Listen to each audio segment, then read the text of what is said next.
Pasado alas 5 ng madaling araw kanina, bumuhos ang malakas na ulan sa ilang bahagi ng Quezon City. Halos mag-zero visibility sa Sergeant Esguerra Avenue, Tomas Morato at Timog Avenue dahil sa lakas ng ulan. Ang ilang motoristang naabutan ng malakas na ulan sumilong sa mga establishmento at ilalim ng mga footbridge sa EDSA. Pupunta kami ng Batangas ngayon. So, hindi na kami nagkabuti kasi maganda panahon kanina. So, diyan kami nabutan sa may EDSA. Nakaprepare na kaya tuloy pa din. Inabutan na po ako dito sa Balintawak ng ulan buti may kapote ako, sir. Punta po akong Pasig. Usually, nagra-run talaga sila sa Ayala Triangle every Sunday. Kasi mag-apa naman yung pinaka-event niya. Kaya after yung ulan, go pa rin kami.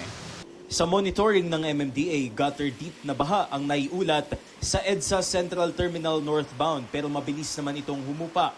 Ayon sa Pag-asa, isolated thunderstorms lamang ang naranasan sa ilang bahagi ng Metro Manila kaninang madaling araw. Wala namang binabantayang sama ng panahon sa loob at labas ng Philippine Area of Responsibility. Yung mga pagulan natin naranasan dito sa ilang area sa Metro Manila, particular na itong northern portion, ay dulot po ng mga madaling araw na localized thunderstorms. Hindi naman magtatagal yung mga pagulan na ito sa buong araw. Wala tayong minomonitor na low pressure area o namang sama ng panahon. Gabriel Gonzalez, Nakatutok, 24 Oras.